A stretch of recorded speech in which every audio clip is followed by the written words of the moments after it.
Good evening, sim racing fans, and welcome to the wild asphalt circus of the Lone Star State. Tonight on Live Sim Racing TV and iRacing Live in Fort Worth, Texas, the drivers of the RODDCAR Truck Tour gonna have to cowboy up for tonight's Texas 200. It's a corn dog and Corona Friday night on LSRTV. We're happy to have you with us for the opening part of tonight's LSRTV double feature. Later on, we got the iSuperspeedway.com chase, but now the penultimate race in the inaugural RODDCAR Truck Tour. We're happy to have you with us. Andy Kessler, it is the Texas Motor Speedway. It is a very bad, fast, intermediate track. It's a fun one, especially with so much still unknown, which is 2 races left. Absolutely. Progressive banking. You'll see guys trying to pass on the high side. And they don't call it the Great American Speedway for nothing, Evan. It's puts on some great races, especially in the trucks. These guys get a ton of speed. They can hold it wide open for a couple laps on the fresh tires. I mean, it can get treacherous at times. It does eat up the tires, but overall, this is one of the best places to have a truck race, and we should be in for a good one here as we wind down the season. Speed, a big factor as well at this Texas Motor Speedway. Let's take a look at some of the track facts for this virtual Texas Motor Speedway. It's the Great American Speedway, located in Fort Worth, Texas, banking at 24 degrees. Josh, as a driver, you gotta love that. That's right up there with Charlotte, and Charlotte, we know, is a very fun and popular track car combination with these trucks. Tonight, I expect no different. Texas may be a little bit wider and maybe a little bit quicker, too. You're talking about these trucks going at about 185 miles an hour into the corner. That's some pretty good stuff. With that comes a little bit of added risk, and as we mentioned, where we sit now for tonight, race 14 of 15 in this first ever Truck Tour Championship, things about to wind down in this penultimate race. You can't really look at the points and be too confident, so this could be a tricky obstacle for some of our top drivers to get through tonight. Yeah, definitely. And, you know, with the drop weeks coming into effect, there's going to be a lot of mix-up in points here shortly. So definitely tonight, a very fast racetrack, as you were saying, goes from 185 miles an hour on the straightaways down to just barely 180 in the corners. A lot of these guys tonight have been able to run 6 to 7 laps wide open, is what I've been hearing in the pits. So that's going to be definitely some interesting racing off these cautions if we get any tonight. So it's definitely a fast racetrack. You know, a lot of implications for the championship. A couple guys still in it, so it should be a great night. In the points, didn't look like there was a lot of guys in it, Andy, but because of the drops, it is still very much an active situation. There are 3 drop weeks in this series, so we've raced 13 races so far. Josh Hanner's total of 466 points comes from 12 races because he's taken that first drop. The next 2 races we'll see tonight, his lowest finish, which could be tonight's race, could be another one, get subtracted. That'll happen for everybody. So that gap right now of 48 points and 58 points to Rod Flag, second, and Christian Peterson third, can be very undermining because Peterson down there in the number 3rd spot, he's only made 9 starts so far, or rather 10 starts so far in the season, so he doesn't have the opportunity to take a drop week. So depending on how good Hanner does these next 2 races, Peterson has been very good all year in the 10 races that he's raced in so far. He'll compete in 12 races total, loses those 3 drop weeks, but doesn't end up a week short on points. He could be right there with that 24 by the end of the season finale. Yeah, he absolutely can be, and he probably will be. He's just been so consistent all season long. Obviously picking up a couple wins. We saw Hanner finally get a win last week. Just had a dominating truck. So it's one of them. It's one of them deals. You know, Hanner's been here all season, but now the drop week's taken effect. He hasn't had some horrible finishes, but a couple of them outside the top 15. And what that's going to do, obviously, is drop away. He loses the points for those, so he's got to make these last 2 races really count when he's going to lose those, or hopefully lose those weeks. And in doing so, he's got to have top 5s, top 3s, maybe even pull out another win if he's going to want to stay ahead of Christian Peterson. The best way to pull away from somebody, I always say the greatest defense is a good offense. You can't race knowing that you're just trying to beat the other guy. You got to go out and attack. That's exactly what Josh Hanner did 1 week ago. He picked up his first win on the season in round 13 at Phoenix. If he can do the same tonight, that would be a big step for him going forward if he wants to try to defend and walk away with the hardware in just about a month's time when that season finale comes up on the 8th of January in Homestead. Until then, it's time for the penultimate race on this inaugural RODDCAR Truck Tour season. The drivers are on the grid for the Texas 200, so let's take a look trackside to your LSRTV starting grid. Casey Malone, the driver of the number 52 pole with a 28.881. That's an open qualifying session. That is 4 100ths quicker than the next fastest driver, and that as well, the 210, Tom Moustakis, some of the newer names of the series on the front row here tonight. Josh Hanner, good spot though for the 24. He'll roll from third tonight on the inside of row 2. Ryan Pilen get a start in fourth, and Daniel Ferguson get a start in fifth. That sixth spot goes to the 42, Seth the Merchant.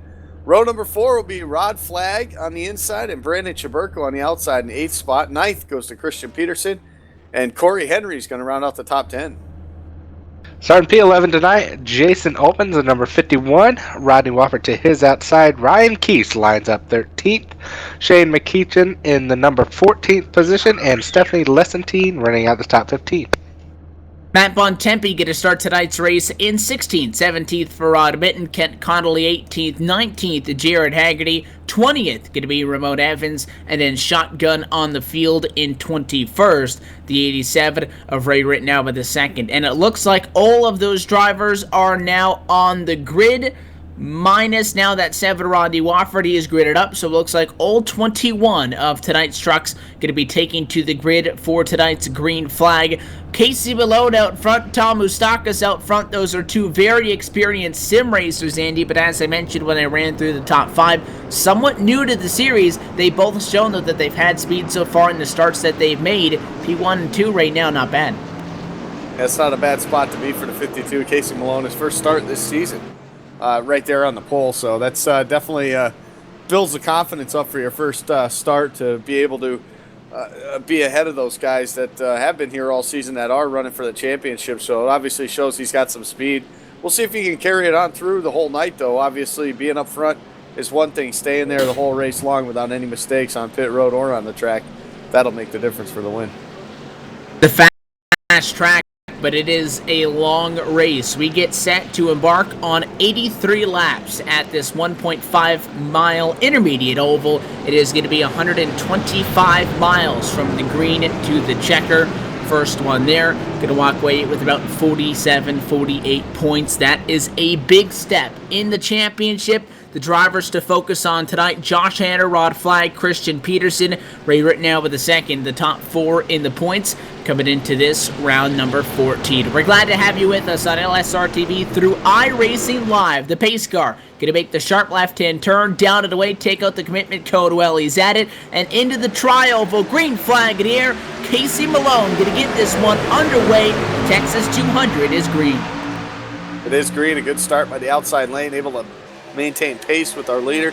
Casey Malone, though, is going to pull out through 1 and 2, give himself the advantage. Here comes Hanner now all over his back bumper. We're going to have a battle for the lead down the back straightaway.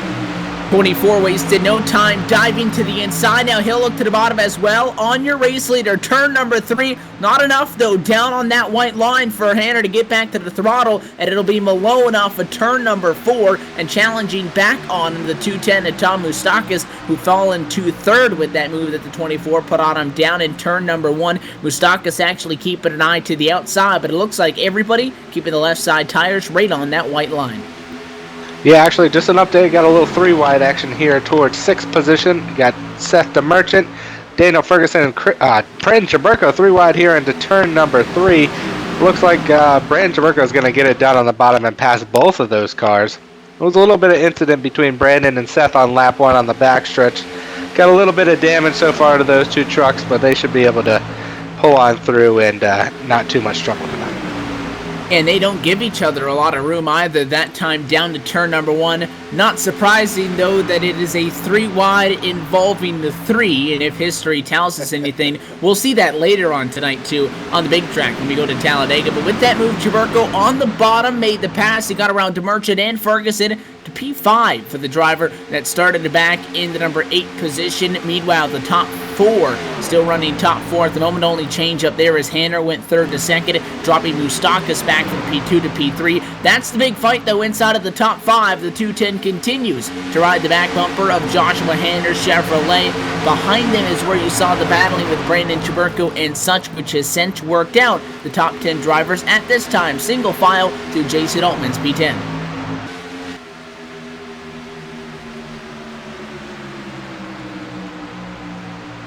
This track, though, Evan, too, also leads to a lot of green flag racing. These guys got spread out pretty quickly here, and it's typical for a place like that, or for at least this place, with the tire wear, with all that, so that these guys get spread out. You end up seeing long green flag runs. We're pretty much set up for that currently at the moment right now, with a good battle right now for that second spot now is the 41 of Ryan Pylan's actually come into the picture now. So Hanner's got a mirror full of 2 trucks right now as he works his way through 1 and 2.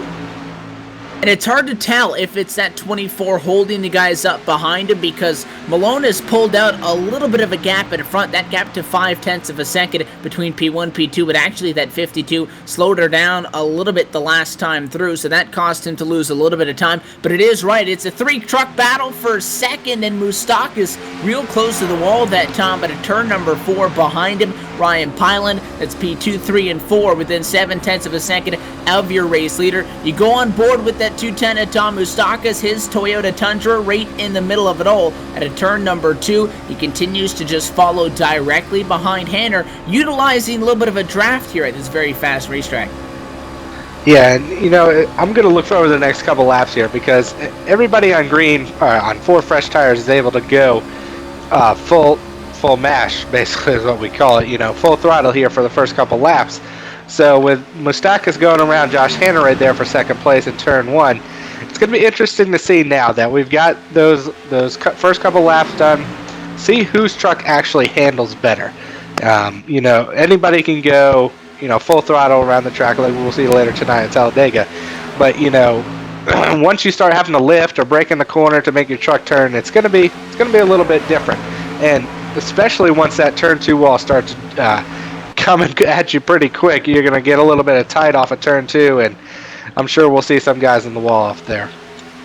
We've already had a couple of close calls. Those guys specifically that we've been talking about, actually, the 210, the 24, and the 41, they were both digging a little bit when they were in that fight. Mustakas got through, made the move to the inside out of 4, and he's really trying to take off from Josh Hanner. His objective, get back topside to Casey Malone. One driver we haven't mentioned quite yet, Seth the Merchant, the number 42 Chevrolet, back in P6, exactly where he qualified, riding in just behind Brandon Chuberko, who got around him in that 3-wide scenario we talked about a little bit earlier. DeMerchant was the fastest driver in the practice session. So far, not a lot of raw speed on the long run, but again, still young into this green flag stretch. We'll have the opening 10 laps in the Texas 200 down once all of your leaders cross the start-finish line, beginning with that 52. The gap between him and Mustakas grows, so Malone enjoying, obviously, that clean air out front. He is, but hopefully he's not digging too hard and wearing those tires out too early. But we got a pretty good battle going on right now for around that, just outside the 10th spot right there. You got the 20 of Matt Montempi just made his way around Rod Flag. Here comes his 28, Shane McKeechin. He's going to try to do the same. The 92 now going to look to the inside. So Rod Flag slowly falling backwards. He started 7th. He's running right now about in that 13th spot currently. So, and he's got a lot more guys behind him hungry to get around him. He wasn't the only driver topside either. That 10 was up there, Ryan Keese. Thankfully for Keese, he's able to drop that Chevy to the bottom. You see the 92 machine get clear, so there goes Rod Minton. So Keese is going to try to get through, and it looks like Corey Henry jumping on the bandwagon as well. The freight train may be more appropriate. He dives to the inside of the racetrack in turn number 3 and 4. Contact and smoke at a turn 4 into the outside wall. Problems for Jason Altman's, the number 51 Chevrolet. He got up into the fence after contact well in front of him. I think it was Seth the Merchant that just about lost the handle on that truck all by himself. It was. What a save by the P-Money Design Chevy of Seth the Merchant. It'll cost him a lot of time, and it costs the 51 a race car because Altman's in the fence kind of trying to avoid it through the smoke, but that 42 machine on ice skates right now. Yeah, and you know, week to week, Evan, we see a lot of these guys at 6-man have a lot of loose setups. You know, Seth the Merchant, Rodney Wofford, Christian Peterson, just to name a few of those guys. And they come in with a lot of very quick setups, but they're very loose towards the end of the run. As you see Rodney Wofford going around the 71 of Christian Peterson right now. But that was a great save by Seth there. But it's definitely going to be interesting to see how much longer they can go. Another one off of turn 4. As you see the replay, Seth the Merchant again sideways coming off of turn 4. Ever that pack right behind him, Rodney Wofford, Matt Bontempi, all going around on the bottom now. Seems like he has just worn his tires flat out as he's all the way up near the wall. As behind him, 71. Pearson, wow, he almost goes around too. Just like I said, both of them with the same probably setups is just not working right now. They're a little bit too loose and wearing those tires out. That's 2 ridiculous saves by those 2 trucks, and now problems out of 4 again. Seth the Merchant, that car is so sideways he can barely hold her underneath him. When you get sideways, your tires get heated up and they're not going to cool down, Andy. We saw the hottest track temps we've ever seen on this sim on Tuesday night at a NASCAR iRacing.com Pro Series event at 114 degrees on track at Atlanta. Well, I don't know what this new build did, but it's 109 degrees on track right now out there with those guys. Hot tires plus 109 degrees, not a good combo for these two. So DeMerchant and Peterson, they're going to struggle to keep these trucks underneath them until they can get fresh rubber. Yeah, and that's going to be a struggle because with the green flag laps, we're starting to tick away here, working 17 right now currently.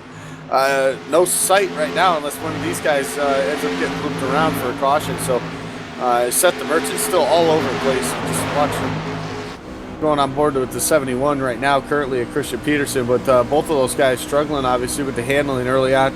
Both teammates, so obviously running pretty similar setups, if not the same. So both of them struggling here early on. That is definitely what Christian Peterson didn't want, battling for this championship. I mean, he can barely get onto the gas. The wheel is just back and forth the whole time into the corner. Peterson on the apron. He'll save it again. I was going to counter your point, Josh, and say there's probably going to be a caution here, Andy, as well, because these guys are just about wrecking every time. But, I mean, they've been making some pretty impressive saves. I know it's not supposed to look like a drift exhibition out there.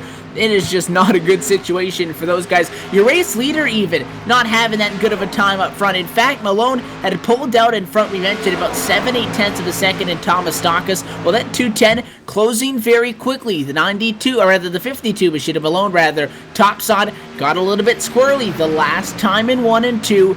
Bobbled again in 3 and 4, although it wasn't quite 45 degrees pointed to the inside of retaining wall like we saw with DeMerchant. It does heat up those tires, and he's got to back it down a little bit at that 210 of Moustakis, and as well right behind him, the 24 of Hanner continue to ride the white line. They're there now, 3 battle for the race lead. That great battle going on. Hanner, we see this week in and week out with Hanner. He'll drop a little bit at the beginning, but as the runs go on and the green flag laps start ticking away, Moustakis loose off 4 right there. It's going to give Hanner the position. Look how fast now Hanner is coming up for the lead now on Casey Malone. He's caught him almost over a second about 2 laps ago. Now Hanner's there on the inside now as it looks like Casey Malone having some trouble with some handling. A little loose for him as he went through 1 and 2 that time. And now Hanner setting sail. He's got your lead now under 3. And Hanner, again, was following Moustakis. The 210 moved up a little bit when they were both closing in on Malone. The 24 said, thank you very much. Went to the bottom, got second, and then first. And now if Tom Moustakis is going to hope to catch that DuPont Chevy Hanner topside, he's going to have to go through the 52 of Casey Malone, assuming that they're going to get back to each other. The 52, they're doing a good job, rather, kind of reeling it back in. He's got a little bit lower on the track. I don't see him bobbling as much as he was before. Some of that can be in part to the fact that, Josh, that I don't think it would necessarily apply to this case, but it could be a small factor. That is, when you're out front in the race lead, you can't really see what line everybody else is taking. I know it's a very treacherous track, so the line is a big concern. Out front, you can't base what you're doing on in comparison to anybody else. Now that Malone got behind Hanner, 24 made the pass. The 52 can see the line that the 24 was running, and the 52 is no longer having the handling problems that he was before that swap happened. Yeah, and that is definitely the case, I think, here, because, we're on our first run, so unless you've been out there practicing all week with a bunch of people, you're not going to realize that your truck needs to move up or move down in the course of the run. So I think now that Case is behind Hanner, he can manage his tires a little bit more. He's pretty much almost following Hanner's exact line as Mustakanaus comes up to challenge him for second place right now. A little bit loose off the corner, as you just saw. But it's definitely going to be interesting. It's going to be interesting to see when these guys are going to come down and decide to get pits or get tires, because as you're on board with Case Malone, you're looking at Josh Hanner in front. I think tires are going to be the big issue. You might not even really care about the fuel right now. These guys have fallen off 2.5 seconds from the beginning of the run. So 25 laps, 2.5 seconds, a little bit of smoke up in front of the leaders there, but you got to think, when do you come for tires? And then when you do, everybody else has got to come at the same time.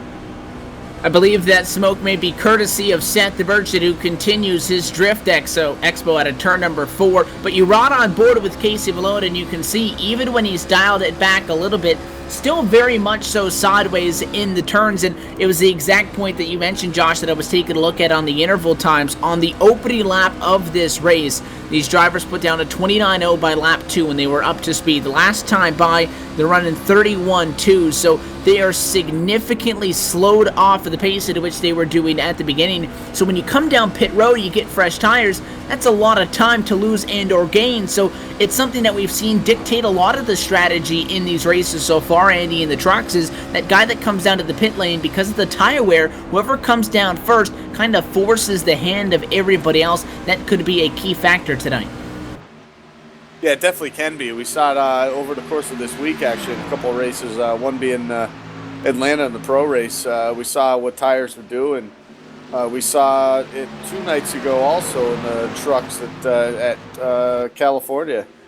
Same deal. Guys decided with the fuel that it looks like the 41 and the 3 are having some issue. Caution. Yep, 41's around this island on the front straightaway. And Chabarko hard into the pit road wall, so he'll spin to a stop there. That's major problems for the 41 and the 3. And that all started Brandon Chabarko running in third at the time of the caution. The truck just stopped rotating, Josh. I mean, sometimes the back end of the car will come around. I mean, that truck just slid all 4 tires going northbound. Bad time in turn 4, smacked the fence, and when he did, there was nowhere for a pylon to go. Yeah, exactly. I was actually watching Mustakanaus come in the pits there, and it looked like Chabarko was just running a little bit high off of 4, and he got off the gas, I'm sure. You could see his tire skids a little bit, and he smacked that outside wall. He definitely has got some major damage, and pylon, like you said, had nowhere really to go. Pylon's probably got a little bit of damage to be able to come down and fix it, but the 3 had to take a tow. I think he may be able to get some damage fixed, but I think his night is pretty much done as a going for the win. Be a points night for him. Looks like bring out our first caution, so we'll see how these tires are. Everybody gets new rubbers now, and Seth Mercer may be able to get back on the lead up, so see some interesting pit road changes here, hopefully, with some of the setups. And some of these guys, again, this being an open setup championship, they want to find something to improve on those trucks, see if they handle any better. So Josh Hanner down to pit lane, Casey Malone, Rodney Wofford, they all come down to the pit lane. The lone driver that stays out is, I think we see the 42 is Seth the Merchant, so the Merchant's going to stay out, as well as Tom Moustakis. So the 210, those 2 drivers will stay out to get the wave by, come down to get service a little bit later, and then they'll be pitting and getting back to the tail end of the lead lap once we go back green. In the meantime, race leaders down to the pit lane. Hanner and right side tires up. They go to the left side. Going to be a 4-tire stop for your race leader. Race off for the pit lane. Not much of a challenge. It's that T-Rex DuPont Chevy out in front. Hanner's doing what he's got to do to defend that championship lead. Yeah, and he's doing a great job. Obviously, with those other guys having some issues, they can make some changes on pit road, but I'll tell you what, as loose as those things were and as bad driving as they were, I'm not sure they can make the necessary changes on pit road that they're going to need to make themselves competitive with a win. I mean, hopefully they can get it somewhat dialed in, maybe get themselves up closer to the top 10, but Christian Peterson's at the Merchant teammates definitely having some issues with the handling, so hopefully they can fix some of it on pit road this time, but we'll only time will tell to see when we get back up to speed. And I mean, that got downhill quickly. One thing that did happen, though, is it went by very quickly as well. Already at the 1/3 mark in this race, it had passed that as we work lap number 30 under the first caution flag of 83 laps in. So, we did mention that it is a rather long race at 83 laps. That's about the average, though, that we've been seeing for these intermediate tracks. But, I mean, all things considered, how treacherous that track is. I'm impressed with the opening stint. I'm surprised that Seth the Merchant and Christian Peterson were at the yellow.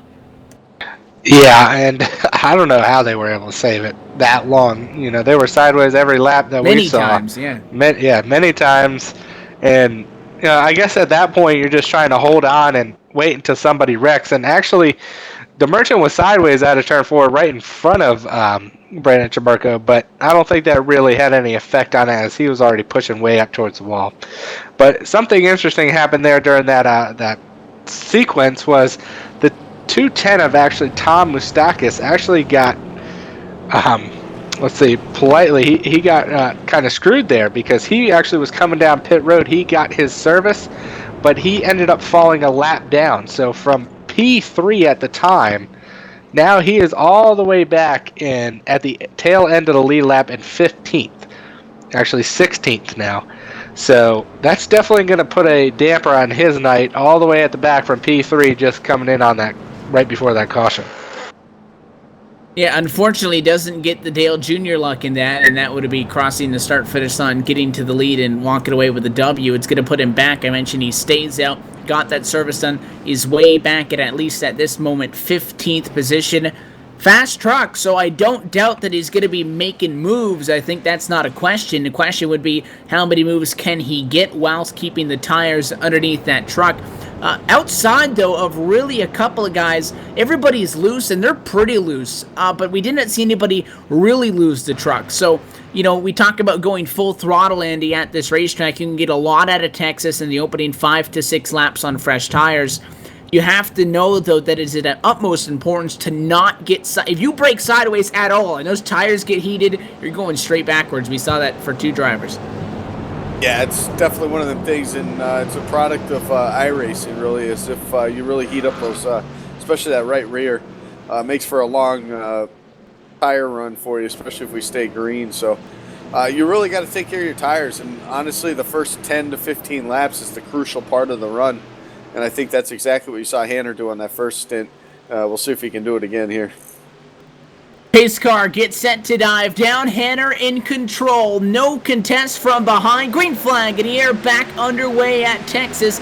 Good challenge, though, to the outside. It's Casey Malone side by side down to turn number 1. The 52 machine going to come down and pinch for the race lead, but the momentum on the bottom. Shorter way around, up the speed. Going to give the 24 race lead at a 2.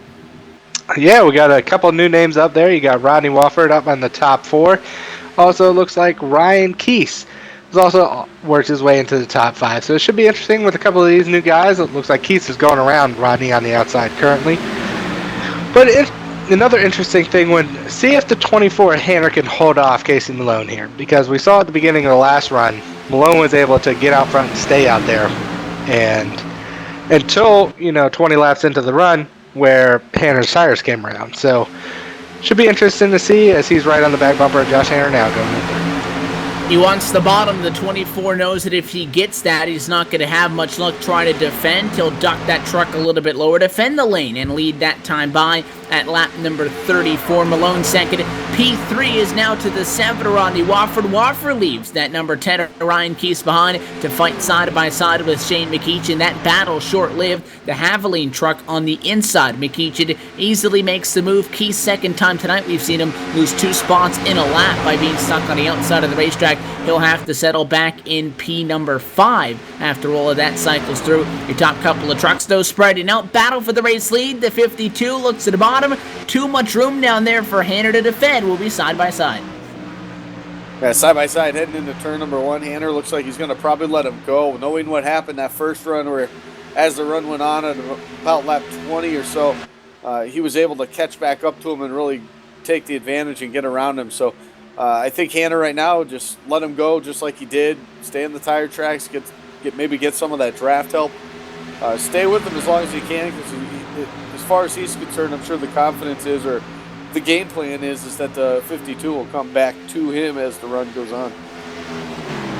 And we saw that the last time. You fall back a little bit, you maintain those tires, and give it 20 laps. When the other guy's tires begin to fall off, you're going to have the upper hand. You get right back up there. You continue to do battle with them. After that first caution, we're left with 18 drivers on the lead lap. Jared Haggerty is 3 laps down in 19th. Brandon Chiburko is 8 laps down in 20th. That truck's still on the pit lane. Jason Altmans is out of this race with a P21 finish. There's still plenty of drivers. How about an update on Tom Mustaka's P7? Continuing to dig, he's taking an eye to Matt Bontempi for 6th. Yeah, I've been watching him coming up through the field, Evan, and he's just been picking them off one by one. And looking at Sam here, Bontempi, looks like Bontempi said, hey, buddy, I know you're faster. I'm going to let you go. Up to P6, there's Mustaka. So already from 15th, 16th on the restart, up to P6. It seems like he really doesn't have too much trouble.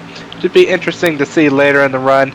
Those guys are about 2 seconds in front of him now, so see if he'll be able to keep up with them. You know, he's got to be using a lot of tires right here to get through the field. You're digging how much is it worth, time versus conservation on those tires. We will see. The 10 machine is able to get up, though, to P6. In front of him, there's a good fight as well. In front of Ryan Key, Shane McKeechan to the inside on Rodney Wofford. It's a battle for 3rd at a turn number 4. The Haviland truck to the bottom. Same place where he made the move on Keish just laps prior. He'll do the same to the 7. But Shane McKeechan, 14th to 3rd, just shy of the halfway point in this one. That truck having a good run. This battle well behind the top 2, which had pulled away by 1.6 seconds back to this fight we've been talking about. But good move for Shane McKeechan to get that spot. That drops the 7 of Wofford back to the side-by-side fight between Moustakas and Keys. Possibility for some 3 wide, trying to figure out which the lane to go as that 7 rides the bottom. And Wofford right there, one of the veterans of the series, of the league itself, doing a good job holding his line on that bottom side, taking away that spot as Moustakas got right up on his back bumper there off turn 2, had to actually get out of the throttle, hurts his momentum down the back straightaway. But you can see right there, entering the corner, that 210, very fast race truck right now, trying to get the advantage off of turn number 4. Looks like he has it now as he looks to the inside of the start-finish line. Moustakas going for that 4th spot, back into 1. Nose is there. He's got the bottom, and the 7 machine knows he can't get back to the gas up there and not get that sideways. So he rolls into it a little bit later. The 210 powers off through to the bottom side, up against the side of wall down the back.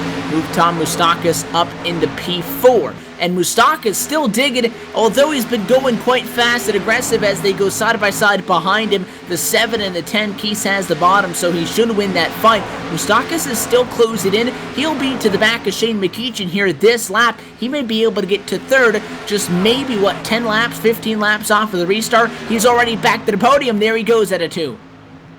Yeah, and it's barely been 8 laps since we went back green flag racing, and he's passed 12 cars at this time, so that's really getting it done. His lap times have been still down in the 29s, mid-29s, so he hasn't fallen too much off of the leaders right now at 2.40 seconds. It's pretty, it's been about the same for the last couple laps, so hasn't really fallen off too much of the 52 of Casey Malone and Josh Hanner there. Josh Hanner sits about a second behind Casey Malone at this time. But you take a look through 5th place, Shane McKeechan, Ryan Keese, a lot of those guys that were up there after the pit stop have been able to remain up there. So see what they've made a couple adjustments. So maybe next caution or next green flag pit stop, they might be able to make some more and get up to the front. And it looks like that a couple of these guys, they figured something out when they came down to the pit lane, because although it is still relatively early in this run, we're going to approach the point where we saw these guys really start to lose the tires in that opening stint. Everybody's looking pretty good, though, pretty calm out on this second set of Goodyear Wrangler tires. Past the halfway point already in the Texas 200. Let's take a quick peek at your iRacing.com Midway Race Break leaderboard. Casey Malone is out in front. The number 52 started on pole. Didn't get the top spot for the restart. Restarted second. Made quick work of Josh Hanner. He's out by 1 second, and caution flag will fly. It's problems at a turn number 4, and it is the 42 of Seth the Merchant. You know, Evan, I just want to interject quick. Every time the last couple of weeks we've done the min race break, there's been a caution. It seems like every time. And it's kind of funny it happened this time. I was thinking about it. I was like, it's probably going to be a caution. But as you see in the I'll blame replay, you Seth the then. Merchant, you blame me. Seth the Merchant just got a little loose off of turn 4, as we've seen all night. Got into the wall a little bit. Wasn't able to save it as he has been. A little bit of damage there, and brought out the second caution of the night. And that was really a long time coming for Seth, because that truck has not been friendly all night after the opening 5 laps. So we'll slow things down at a pit cycle here, and these drivers expected to be coming down to the pit lane. We'll give you the running order when they get out of the pit lane and get set for the restart, so we'll hold off on your iRacing.com midway race break for just a moment. Malone going to lead us down. Hanner, Mustakas, Mikichin, and Keese. Big advantage for the top 3 drivers. They're all going to be in those top 3 pit stalls down at the end of the pit lane. Malone leading this race started first. Hanner in second started third. Mustakas, who started second, is in third. Behind them, P4 through 10, all drivers from outside the top 10. That's a pretty amazing stat when you look at it. Just the fact that all these guys basically a flip-flop of where they started the race. So except for obviously the top 3 I think have been the class of the field. Even Mustakas got put back a little bit into some traffic, but he was able to work his way through rather quickly too, I might add, as Hanner overshoots his pit box right there. So that's going to cost him some time right there. Might lose a spot or two here before they come out. We'll see the left side tires go up. It doesn't look like he's that far off of the guys around him. Problem is, it's going to put him back quite a ways. We'll be 3 wide for a second off of the pit lane, and I think it'll go to Tom Mustakas, and I believe that'll drop Josh Hanner back to 4th, or maybe even 5th, behind Shane McEachin out of the pit lane after the problems for that number 24. We mentioned he was doing what he needed to do. He led off of the pit lane the last time by under our first and only caution so far up until this point. Keeping the truck clean is a key to having a good race, evidently, because a cleaner truck runs faster than a damaged truck, Josh. But we look so many times, more so at the short tracks. We saw a good case of this this past Thursday for some of our short track action last night with the Upstate Racing League, where if you're in the race lead and you have a mistake, or you come down pit road, whatever the case may be, and you drop yourself back in the pack, and then you end up being in a problem, because statistically speaking, being out in clean air is a lot safer than being back in the middle, especially on a restart with a hot and slick racetrack. If an incident comes from that, there's no way you can really blame somebody else, because the mistake, you may put yourself there. So Josh Hanner needs to get out of P5. If something happens, it's not good. Those are the kind of mistakes. Although it was a minor one, he did a very good job, I will say, getting that truck into reverse and getting back into a stall, not losing a lot of time, but dropping to P5, that could hurt him. We'll have to see. Good news for him is the driver that he's fighting with at the championship, the big name that everybody's been talking about, in Christian Peterson, who has been so good on the limited starts he's made all season, has not had a good night either. Peterson's back P12. Yeah, exactly. And Hanner, I'm not really sure I'd be too worried. The only 2 trucks that have been able to challenge him really tonight have been the 52 and 210. So it'll be interesting to see here off of the restart if he's able to just stay in front of everybody else and maybe get around the 28 of McEachin and the 10 of Keese. But it's really going to take a long run, I think, for Josh Hanner to get the lead back. So we got about 30, 40 laps to go in that area. So it should be interesting. A lot of things have been interesting tonight. It seems to be my word of the night for some reason. But definitely the problems for Christian Peterson are definitely helping out Josh Hanner's tonight. And as Peterson sits P12 at this current time, so... Lights off for the pace car. Let's take a look at that iRacing.com midway race leaderboard. Casey Malone out in front. Tom Mustakas scored second. Ryan Keese is third. Fourth is Shane McEachin. And fifth is Josh Hanner. Rodney Wofford in sixth. Seventh, Stephanie Lessentine. Matt Bontempi, 8. 9 for Rod Minton. And Kent Connolly, P10. 11th spot right now belongs to Corey Henry. Christian Peterson has rebounded a little bit, so got some ways to go. He sits 12th. 13th right now is Daniel Ferguson. Rod Flagg, another championship contender, started 7th, sits 14th right now. 15th goes to Ramon Evans. Ryan Pylan, 16th. Ray Ritnor's in that 17th spot. 18th. Last car on the lead lap is the 42 of Seth the Merchant. Jared Haggerty is 2 laps down, and then Brandon Chaburko and Jason Altmans, both of them have called it early. And that has been your extended iRacing.com midway race break. For more information on the wide variety of racing possibilities on the web, visit iRacing.com and sign up today. The American Childhood Cancer Organization, Ford Mustang GT pace car down, out of the way. Casey Malone, pole sitter, back in front at lap number 50. American Ethanol, green flag waves, we're back at it. Good restart topside for Tom Moustakis. In fact, the driver sitting P2 was first across the start-finish line. Problem for the 210 is that does not work topside, getting up to speed. Keys to the bottom for second. Yeah, and it looks like Josh Hanner was able to actually get around Shane McKeechin there to get up to P4 already. So he might not be in as much trouble as we thought, as Moustakis is still stuck on the outside of the 10 of Keith. So if Josh Hanner can close in really quickly, he'll be able to get third as well.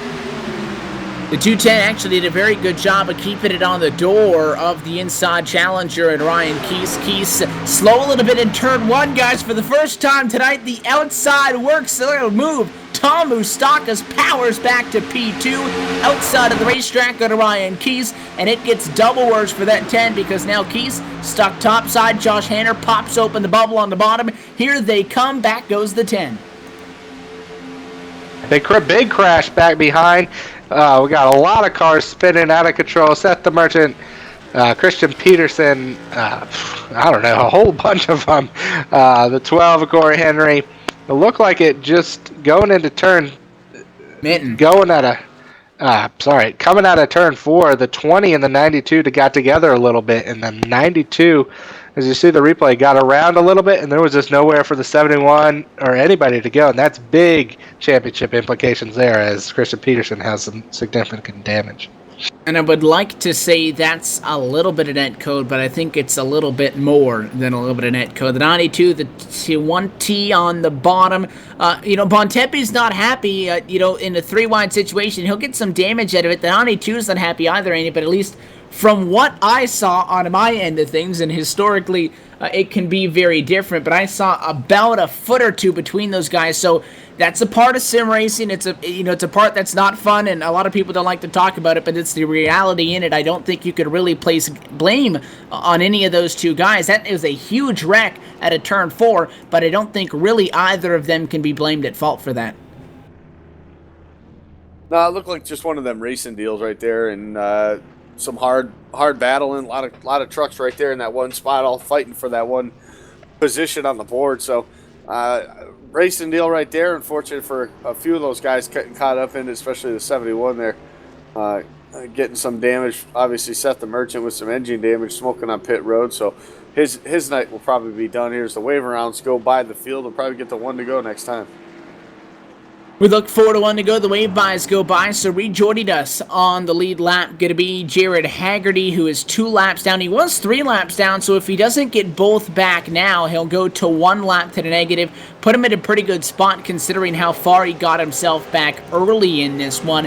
And for being a very, not a very long race, but again, this has been about the average we've seen for these intermediate tracks on the season at 83 laps. The time not appearing to be a challenge here tonight as we close in on just about 35 minutes off of the grid. We're already inside of the final 30 laps. It's go time now. There's no more letting somebody get around you, Josh, and as we've said a couple of times tonight, hoping to get them back when the tires begin to come back to you, conserving it. If you're going to have to dig and you're going to have to decide that you're going to go at it early, I think it might have to be on this restart. We'll see, because we talked about a lot of guys still being on the lead lap. That accident took out about 4 or 5 trucks, so we're down to 15 drivers on the lead lap. Chance of a caution goes down a little bit. You want to hold out in front, and Casey Malone, he wants to hug that white line all the way through. But Moustakis, who made a pass on the outside of Keith that last time, now may be showing that the outside may not be impossible.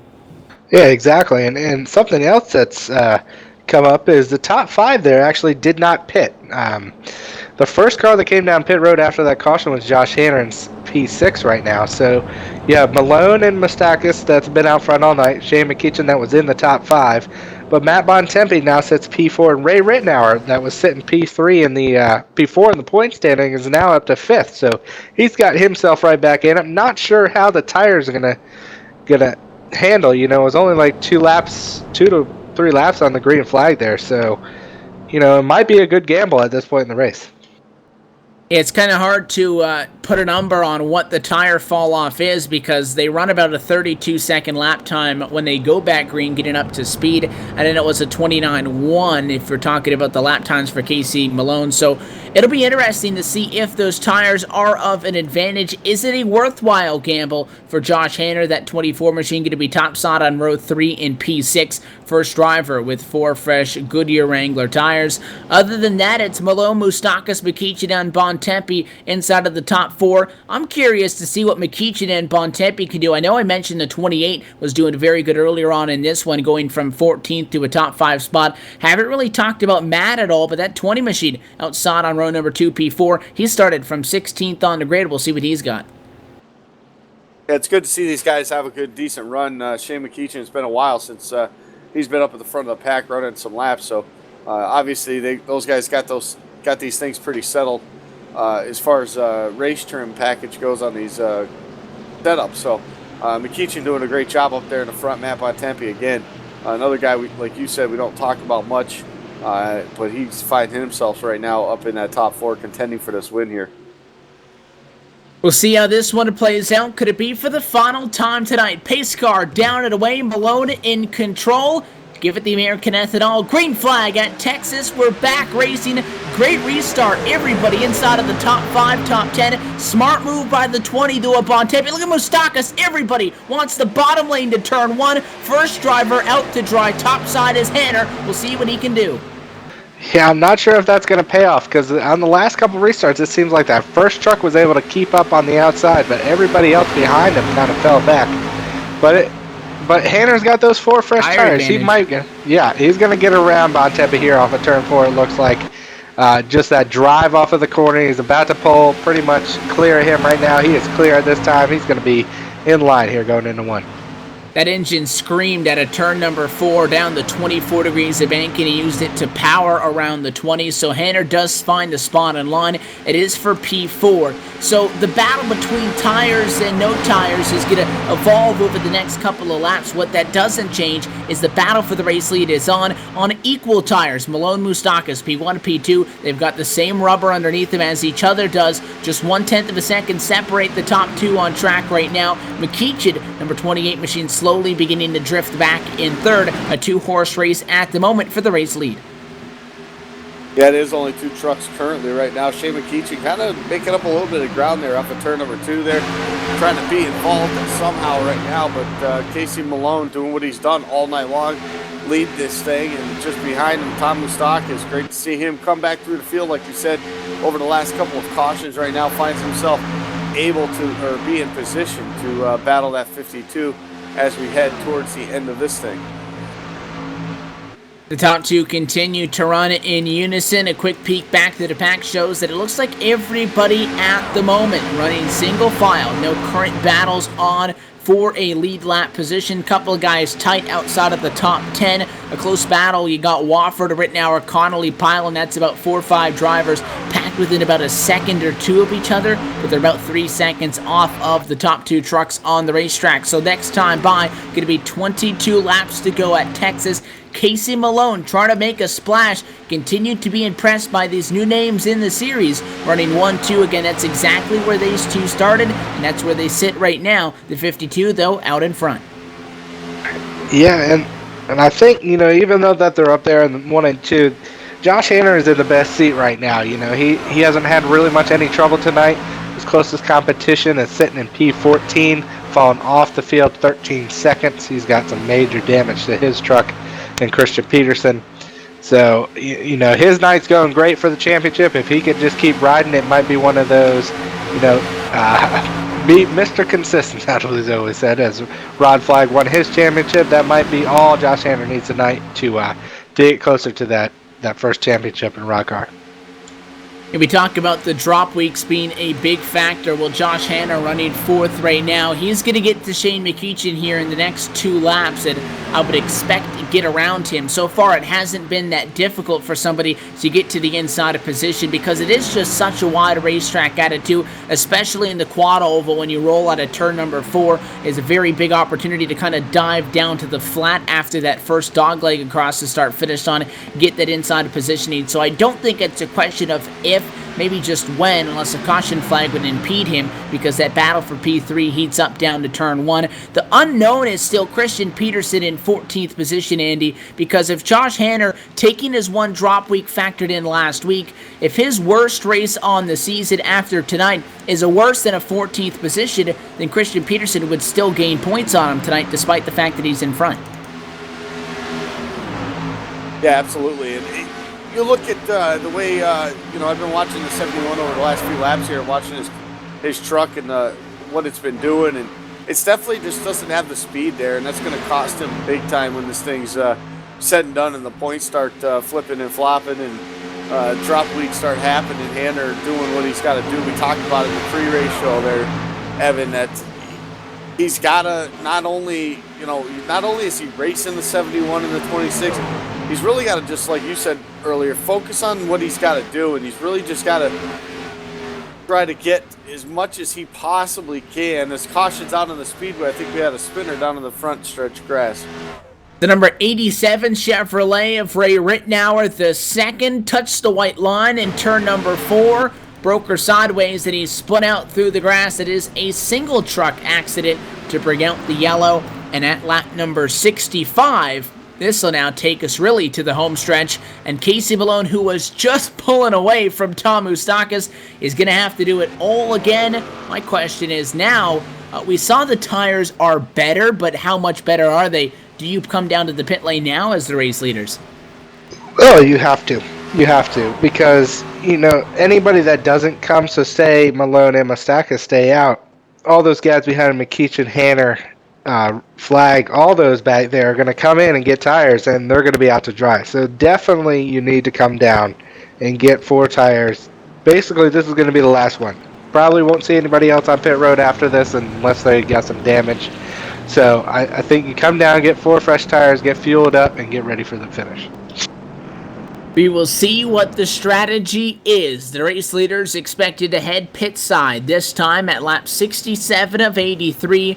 They'll be led in by the number 52 of Casey Malone, who's going to be going all the way down the length of pit road, restricted to 50 miles an hour to the number 1 pit stall. They'll accelerate, though, to the line, try to get a gap amongst them. A smart move that you see these guys do under the yellow. Moustakis anticipated it. Your leaders bumper to bumper to pit road. Yeah, they are 52. Casey Malone going to lead his team, or lead his vehicle to the service of his team right here into the pit box. Looks like everybody made it in clean. The top 3 guys there, including the 24 of Josh Hanner, into his pit stall just perfectly right there. So 4 tires up and filling up with fuel, and these guys are off and running. Oh, big stop by the 20 machiner of Matt Montempi right. He took off, and behind them, Tom Moustakis, the 210, 4 tires and fuel, comes in behind Casey Malone. And the reason you stress that number 1 pit stall for getting pole is typically that's an advantage, Josh. Not in this case. Tom Moustakis just beat him on pit road. That would be a sour way for this one to go down if you're Casey Malone. If you're Tom Moustakis, you're enjoying it because you'll be out in front for the clean air on the restart. A great move on the pit lane to take over the race lead, and he didn't even have to take 2 tires to do it. Yeah, it's going to be the first time we've seen that 210 out there tonight in the lead. So we'll see what he's got compared to Malone and Hanner. But it's going to be a great race to the finish. And I've been trying to catch up on those stats we were talking about with those drop weeks. And it's going to be a very interesting finish tonight. And seeing once the points are updated, because I'm taking a look at it, Josh Hanner's worst finishes of this season have been 16th, 11th, and 17th. Now, looking at Christian Peterson's, his worst was 19th, and then he's had all top 5s otherwise. So it's definitely going to come down to, even if Peterson finishes bad tonight, that drop week for him and Hanner might be putting them very close together for next week's final. And even with that, they still won't have a hard number on what the objective is. The excitement and the drama continues to build, and if you're a fan of excitement and drama, I encourage you to tune in for the second part of tonight's LSRTV doubleheader on iRacing Live, just after the finish of tonight's Texas 200 for the RODDCAR Truck Tour. The drivers of the iSuperspeedway.com Racing Series go to the iSuper Chase Race 3 of 5. It's the first race of the round number 2. The Superior 6 drivers advancing from the Super 10 going to do battle at Talladega for the final feature race in Alabama on the season. That coming up, but still got some hardware to dish out here. Looking for the lights on the pace car to go off, and they will do so. Restart going to come at 13 to go. At 13 laps to go. Hopefully we can stay green the whole time through there. It'd be interesting to see if that 24, he's been slow on the restarts on the fresh tires. Usually loses a couple spots on it, so we'll see if he can actually, maybe he can tweak his setup just a bit here to get it set for that short run, this 13 laps to the finish there. But we'll have to keep an eye on Josh Hanna right there, obviously trying to maintain points lead here, as Peterson is still in that, showing it right now in that 15th spot now, last car on the lead lap. So he still needs a couple more spots. The more the merrier, the more points, the better it is when he goes into the last race of the season next week. We will see, could it be the final restart on tonight with no green-white checkers in the iRacing service? You got about 8 laps of green flag racing until, if a caution flies from lap 78 on, then this race would end at a slowed pace. Big key here is the restart and who decides to go to the bottom, and does Moustakas try the outside. The pace car is out of the way. The field is in the hands of the 210 machine. Green flag in the air. A good jump for him, but better on the outside for Casey Malone, the second place driver. Going to lead the turn 1. He'll lose the momentum into the corner, though. He's going to pinch behind. Contact behind these guys. They stay racing top side, no yellow. Leaders on each other's door. Yeah, and it looked like Piling got into Mont Bontempi there going into turn 2, but that's all well and good. They're still back there. The battle's up front between Thomas Stakis and Casey Malone. They're side by side still here in turn number 4, but it looks like Moustakas is going to get the advantage off of 4. He's going to clear him. And at 52 wants to get in line, get behind the 210 in front of the 28. A shade of a Keachin, the gap is not there. The 210 drives it in hard, tries to make it a battle for second, down in turns 1 and 2. Now Shane McKeachin, Tom Moustakas' best friend, but he can't hold on forever. The 52 forces to the bottom. And force to the bottom is what exactly he did right there. Casey Malone to that second spot now, trying to get back up to that 210 of Moustakas. The only way to do it is to be that guy directly behind him, and he did that, holding off Shane McKeachin right there. So Shane McKeachin, obviously a fast truck he's showing right now. I said keep an eye on Hanner. Hanner right now currently in that 5th spot right there behind the number 10.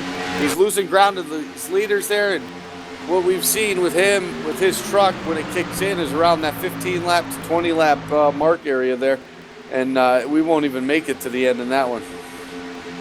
The top 2 run with 1 truck length apart. Again, everybody else came down, took tires, so there's not going to be anybody flying through the field on better tires. There are a couple of good battles behind the top 3. Moustakas and Malone pulling out a little bit in front of Shade McKeachin. Ryan Keese, though, P4 in jeopardy. Josh Hanner on the back bumper. He's got company in the 7 Randy Wofford. And Stephanie Lessentine. First time we've mentioned all night that STEM Sim-X Toyota started in 15th position, has been quietly creeping her way up. She's P7 just behind that fight. Yeah, with about 8 laps to go here, she's creeping up the field at the right time. But we got to look back at up front. That lead is closed down. Just a little bit of bobble off of turn number 2 there by Malone. But it was down to less than a quarter length of the truck. So, Malone is definitely catching Moustakas. He hasn't been there up all night. So Malone definitely knows what is going to need to get done. It's probably going to come down to these 2. And they're going to stay out in front unless a caution reels anybody else in. How physical do they get? If I'm Shane McKeachin, I'm not counting out just yet in P3. He could be there if something fun happens. Battle for P4, though. Down the back straightaway, Josh Hanner to the inside of the racetrack. Ryan Keese not even going to try to throw the block. The 10 winds her up top side, going to put on his best defensive run. Not enough, though, out of 4. Hanner with the nose advantage off the corner. It'll be Keese at the start-finish line, but I think it would be no surprise for Hanner to pull on the bottom, able to get back to the gas just a little bit sooner. He pulls off a 2. Is it enough to get clear in 4th? Not quite yet. Keese, stubborn topside. He won't give it up.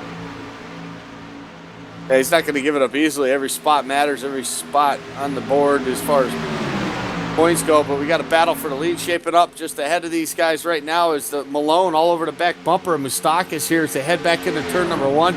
He's really feeding off of that rear bumper right there. Lets off a little bit earlier going into turn number 1, gets a little bit of a run because of that, able to change his angle of his exit off of the corner right there. So Malone, he's got the speed in that truck to be faster and to get around Tom Moustakis. The problem is how wide is that bumper going to be for Tom Moustakis as we close in on the finish. And he was just about pushing him like we were at Talladega on the bumper, so close. He wants to get to the bottom. We know that because the top side, sure, it worked for Moustakis that one time, but not a really realistic place to pass. There it is, Malone, too aggressive, dug a little bit too much. The bottom on somebody right on the bumper, Josh, is an advantage because it takes the air off of your car. It's a bubble of air that you can kind of use to get up to him. Problem is, it takes some of the downforce off. That truck just pushed up, caught the fence, and now you go from a gap of 9/100ths of a second to 5/10ths. You can pretty much count it out. Yeah, and now it looks like Moustakis is clear sailing. As long as he doesn't have any mistakes of his own the next couple laps, if he can just keep running, it looks like he may be coming to his first victory of the RODDCAR Truck Tour, as Malone is still losing time on him. 3 laps to go. The next time by for the 210 past the point that a caution would now end this race. Lap traffic in front. Corey Henry, the 12 Chevrolet, going to maintain the outside lane down into turn 1. That not a factor. Meanwhile, that battle we were talking about for P4 has since settled down and worked out exactly as we had expected. Josh Hanner got to the bottom as we saw. He made the pass on Ryan Keese. He brought Rodney Wofford with him. So the 24 to P4, the 7 to P5, and that bumps Keese back to the number 6 spot with Stephanie Lessentine closing rather quickly. Lap traffic problems. Josh Hanner, 24, out in the grass. Shane McKeechan, the lap truck on the bottom. 24 thought the 28 was giving him the bottom. The 28 thought it was the other way around. And as those guys were going side by side for the number 4 spot on track, McKeechan didn't budge. Hanner tried to force the issue, and with McKeechan holding that ground, sent the 24 out in the grass. Both of those guys, they'll hang on. That was a great piece of driving right there by Josh Hanner through the grass, able to keep that thing pointed in the right direction.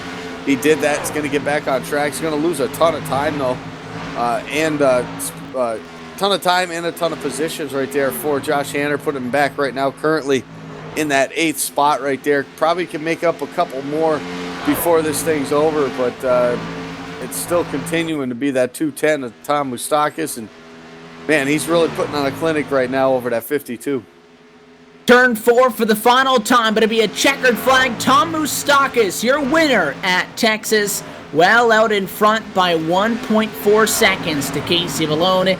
He avoids the late race drama in that one and celebrates by going a little bit sideways, the way that most of these guys were all night long. Wofford is able to get that 3rd spot. Both Hanner and McKeechan will make it to the start-finish line. The 24 was able to pass that 28 before the checker, so Hanner recovers for 7th. McKeechan is able to hang on for a P8, but for Tom Moustakis, didn't take him that long, maybe longer than he was expecting. No, he likes to show up and win races, got the job done at Texas, and that goes back to pass on pit lane.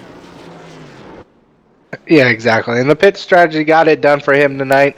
He was able to hold off Casey Malone there on the last couple laps of battle and really just made Casey make a mistake. It was really what it came down to. Casey got a little bit too aggressive off of turn 2, got that outside wall, and it was pretty much clear sailing from there. So a good win tonight by Tom Moustakis. His whole team, that was definitely a big team advantage. So you got to give it up to Rodney Wofford tonight too. P3, that's his best finish of the season. So, definitely good for him. And unfortunate events there for Josh Hanner with that little contact with Shane McKeechan with a couple laps ago. And we look forward to seeing what the points will look like now with just one race to go and now the second drop week put into effect. We'll talk to your top 3 finishers, though, in a moment before we send things Talladega bound. The post-race show from Texas Motor Speedway coming up in just a moment on LSRTV and iRacing Live. More RODDCAR trucks coming up. While lions are notorious for their voracious appetites, they spend a great deal of time feeding other creatures.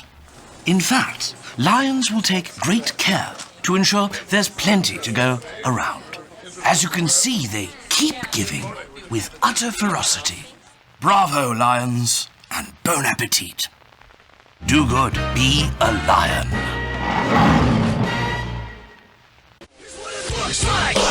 Being the best, what it looks It could be interesting with the Our research shows drivers won a league with no cheating, kids wrecking me, admin favoritism, multiple fast repairs, intentional wrecks. drivers we interviewed also won a league with clean competitive racing, clear-cut rules, enjoys having all the drivers, a full field of drivers, end-of-year cash purse, follows the rules on a constant basis. At Domino's TYJ Racing, we listened to the drivers and created a league with high integrity and professionalism just like Domino's Pizza has maintained for the last 55 years. Claim your share of the over $3,000 purse by applying today at Domino'sTYJRacing.com for one of the few remaining Cup Car rides or your seat in our action-packed truck series. Yo, I dropped the 88. Ricky Bobby, shake and bake. Sleeping on it, should've stayed awake, huh? We're back at the virtual Texas Motor Speedway on Live Sim Racing TV. Our coverage of the RODDCAR Truck Tour continuing tonight. Round 14 of 15 now done. There's just one race left until we hand out the inaugural Truck Tour trophies and whatnot at Homestead in January. The battle for the championship still well alive, and those final laps played a factor into all of that. We'll get to the possible points implications in a moment. In the meantime, down pit side with your third place finisher, Roddy Wofford, is Josh Ball. Yeah, I've caught up with Rodney Wofford here in the number 7 truck out of Sand Springs, Oklahoma. Rodney, P3 on the night. How was your race? Pretty good. Started off really loose, but did overall well. Got a P3 there. Yeah, we saw a lot of guys getting pretty loose there in the beginning of the run. A couple of your teammates next season, Christian Peterson and Seth the Merchant, just had very loose trucks, and they looked like they were more at a drift competition than a truck race. So, and early on, it seemed like you guys were fighting a loose condition. Yeah, very loose. Yeah, we had a good dirt track set put in there. Somehow got it under control, but yeah, she was loose for sure. We look back to earlier this season. Your best finish on the season actually came August 21st at Atlanta, similar to here at Texas. Tonight, coming away with a P3 is the best finish of the season for yourself. Does this give you any confidence going into next week? Or I guess it's in a couple weeks, really, at Homestead for the finale. But do you think the number 7 truck might have something up their sleeve, maybe get a win to finish out this first season of the RODDCAR Truck Tour? I'd say, as always, just got to keep the good luck, stay out of the bad, go into Homestead, see what we can do, Yeah, definitely. Any, we were going over the race tonight, first time since a really new build last week that was kind of buggy a little bit. We're talking about the track temps. Did it seem like the tires got a little bit, looser quicker? Because, Evan had mentioned early on in the race that they've seen some of the highest track temps we've ever seen at about 109 degrees tonight. So do you think that play any into the race at all, or did you not really tell a difference? What seemed to me on a green track, I was slippery with what I was running, and then there was just a cliff, that normal cliff that's kind of been there for the longest time. If it was colder, we had more grip. We would have been going faster. I definitely think those temps were not helping at all. Yeah, we were definitely looser, but once a track like rubbered up, you got a little bit more grip. Yeah, we didn't see as much sliding around nearly at the end of the race as we did at the beginning. But again, good night for the number 7 truck. Top 3 podium finish for you tonight. I know you're going to get ready to go Super Speedway here in a little bit for the chase. I know you're in the top 6 going for a championship. Any sponsors and shout outs you'd like to thank here for your truck series before we let you go and get ready for that? Yeah, I gotta give a thanks to you guys. Thanks to Rod, 6 man over there, Christian and Seth. Give a shout out to Derek Walker. His computer died today. May the Mac rest in peace. And hi, Greg. There you go. P3 tonight, Rodney Wofford. Very good finish. I'm trying to find Andy. He's somewhere down on the other end of pit road. I think he's trying to catch up with Casey Malone, our second place finisher. Seems like he's got him now. Andy, you got a copy? Yoo-hoo! I'm down here, way down the other end down here. I am with driver the number 52, Casey Malone. Casey, first race of the season, comes in here with 2 left to go in the season. You start on the pole. You finish in that second spot. Did you have anything for Tom there at the end? Well, I think Tom and I were pretty close to equal, but being behind somebody, you just get too tight, especially that close, and I burnt my truck up trying to stay with him. Yeah, it seemed that way with the clean air, obviously, you had early in the race. You were able to pull away from these guys. Towards the end of the run, though, the long run, it seemed like the 24 had the truck to beat. He really was able, on that first run, was able to catch up to you, get by you, start to pull away there. Obviously, the caution came out, changed things up a little bit there. But overall for you, the setup on this truck obviously was fast. But was it set up more for that short run? Yeah, it got really loose after about 20 laps. But we made some adjustments on the first stop, and it made it better. And then the second to last stop made it pretty good. I think if we could have gone green to the end, we'd have been in a pretty good spot. Well, pretty good spot is that second spot you finished in here tonight. First race of the season, we talked about it. Obviously, nowhere near a possibility for a championship in this season. Trying to get your feet wet, get back into the series here. What's your outlook looking like for season 2 for the trucks? You know, I'm just happy to be here running, to be honest with you. So as long as I can keep running some races, I'll be good. There you have it. Well, congratulations on second place finish, your first race back here. It's been a long time, but you were able to get it done. Sponsor shout-outs. Who got you here and got you the second place finish this week?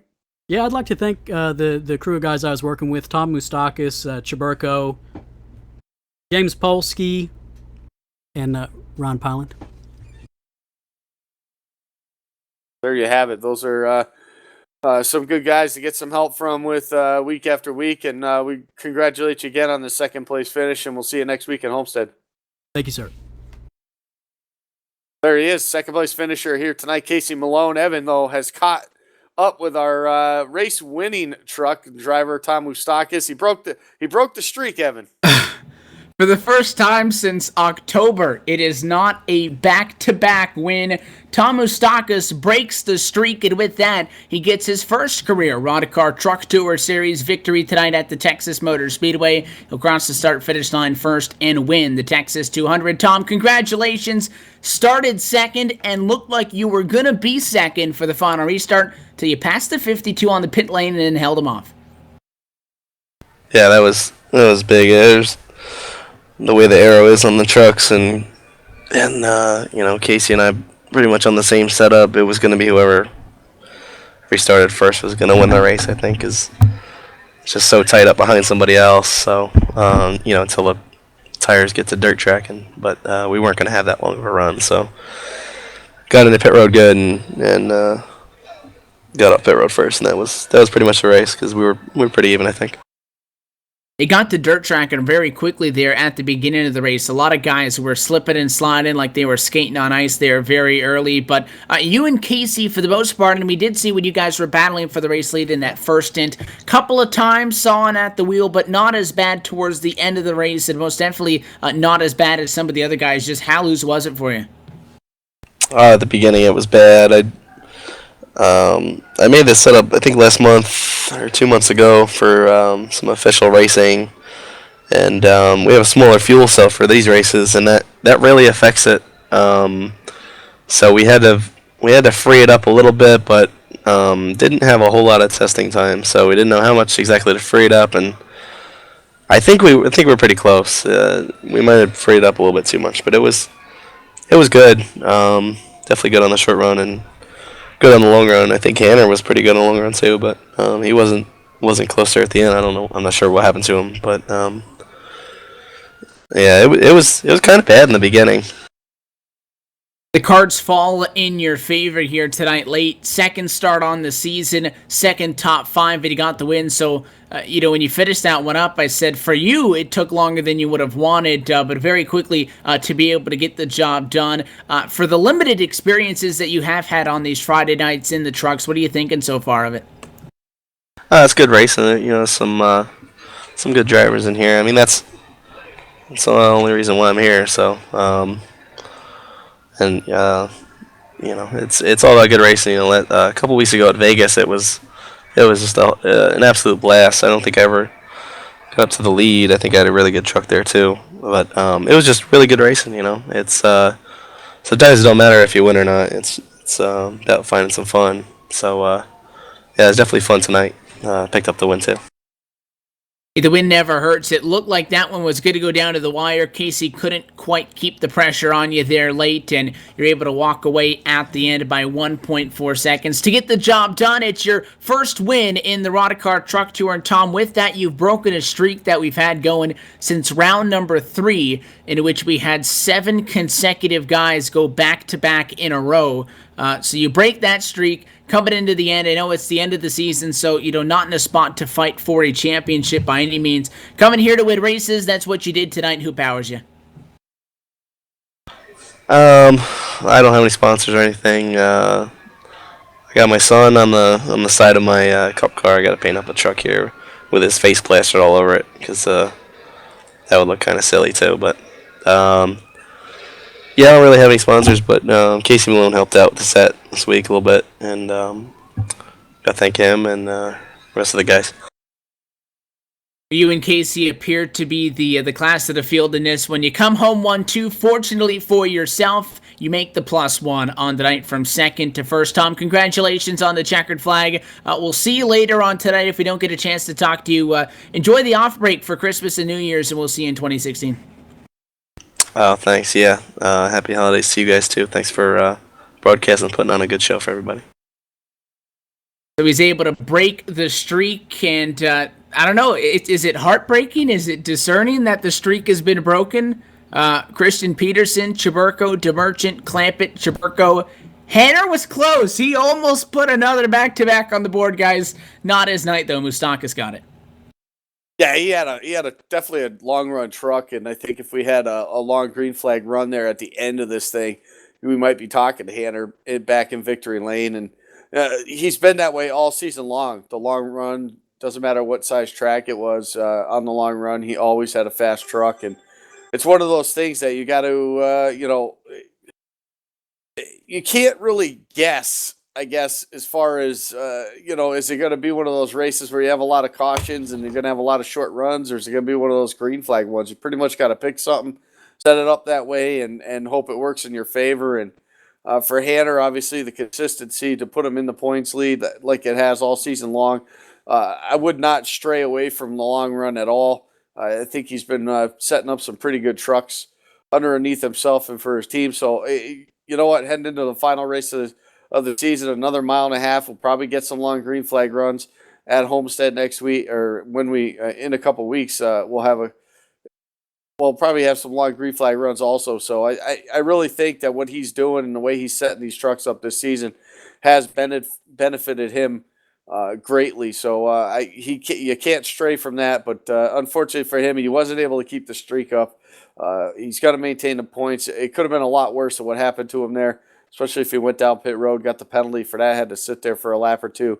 It really would have thrown a wrench into things, but he was able to come home in that 7th spot. So a good rebound for him, and a great race overall for these guys in the trucks.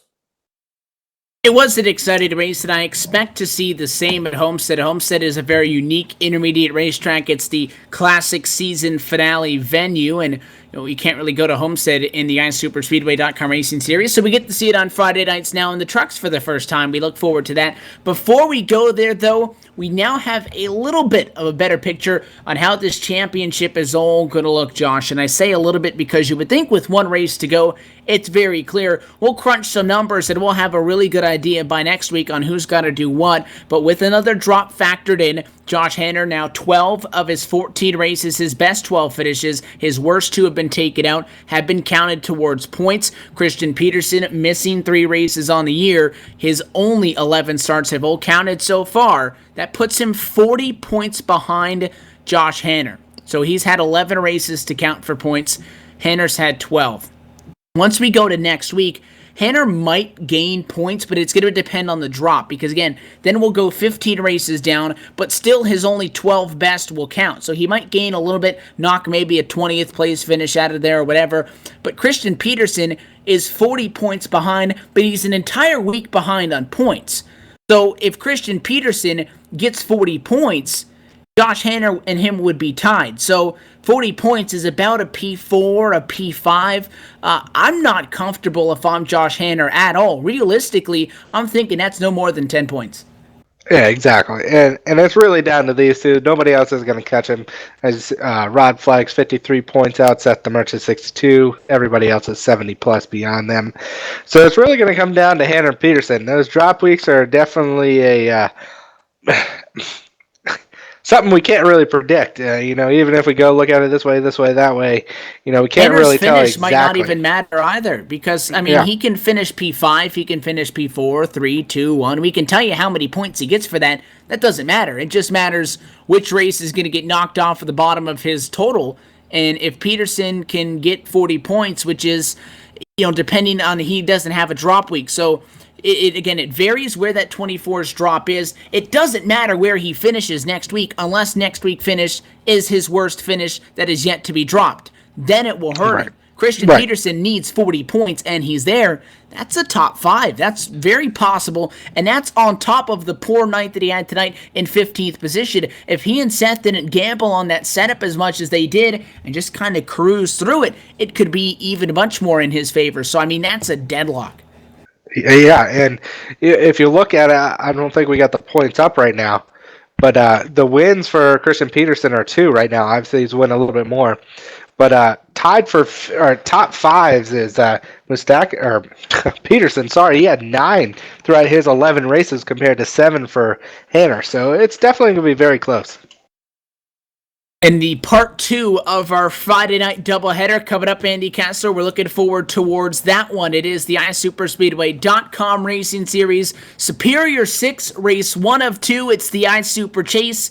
Only 6 drivers remain in a hunt for the championship. Josh, you're one of them, so we're going to let you get down to Talladega. A little bit of a short flight to hop on. 10 o'clock Eastern, 7 o'clock Pacific time, back here on LSRTV and iRacing Live. We hope to see you then in just a moment. Until then, the final truck race on 2015 is to the books, and Tom Moustakis is a winner in the RODDCAR Truck Tour. On behalf of everybody at LSRTV, we bid you good night from the Texas Motor Speedway. Tonight's main event still to come. 10 o'clock Talladega, plate track racing for the iSuperspeedway.com iSuper Chase. We'll see you just then.